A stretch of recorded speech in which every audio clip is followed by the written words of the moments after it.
శాసనసభ వ్యవహారాలకు సంబంధించిన విషయం ఇది.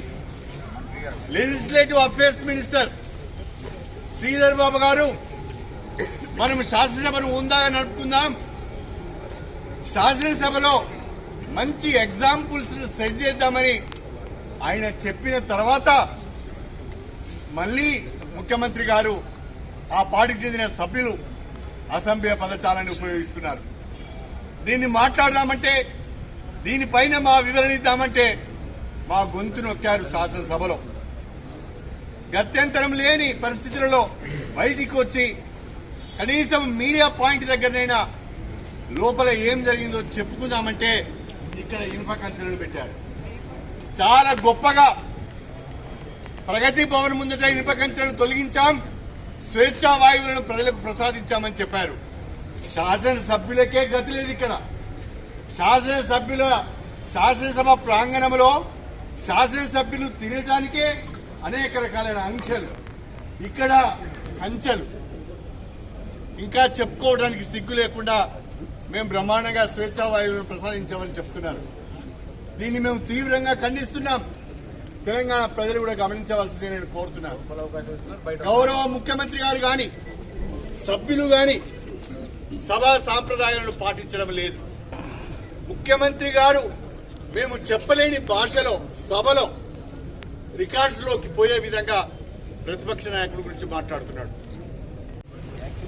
శాసనసభ వ్యవహారాలకు సంబంధించిన విషయం ఇది.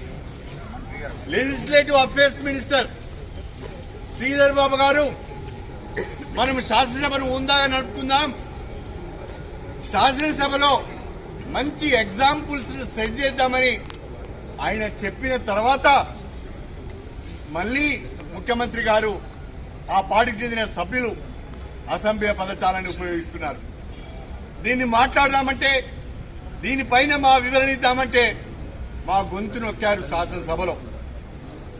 గత్యంతరం లేని పరిస్థితులలో బయటికి వచ్చి కనీసం మీడియా పాయింట్ దగ్గరనైనా లోపల ఏం జరిగిందో చెప్పుకుందామంటే ఇక్కడ ఇనుప కంచెలను పెట్టారు. చాలా గొప్పగా ప్రగతి భవన్ ముందట ఇనుప కంచెలను తొలగించాం, స్వేచ్ఛా వాయువులను ప్రజలకు ప్రసాదించామని చెప్పారు. శాసనసభ్యులకే గతి లేదు. ఇక్కడ శాసనసభ ప్రాంగణంలో శాసనసభ్యులు తినడానికే అనేక రకాలైన ఆంక్షలు, ఇక్కడ కంచెలు. ఇంకా చెప్పుకోవడానికి సిగ్గు లేకుండా మేము బ్రహ్మాండంగా స్వేచ్ఛా వాయువులను ప్రసాదించామని చెప్తున్నారు. దీన్ని మేము తీవ్రంగా ఖండిస్తున్నాం. తెలంగాణ ప్రజలు కూడా గమనించవలసిందే నేను కోరుతున్నాను. గౌరవ ముఖ్యమంత్రి గారు గాని సభ్యులు గాని సభా సాంప్రదాయాలను పాటించడం లేదు. ముఖ్యమంత్రి గారు మేము చెప్పలేని భాషలో సభలో రికార్డ్స్ లోకి పోయే విధంగా ప్రతిపక్ష నాయకుడి గురించి మాట్లాడుతున్నాడు.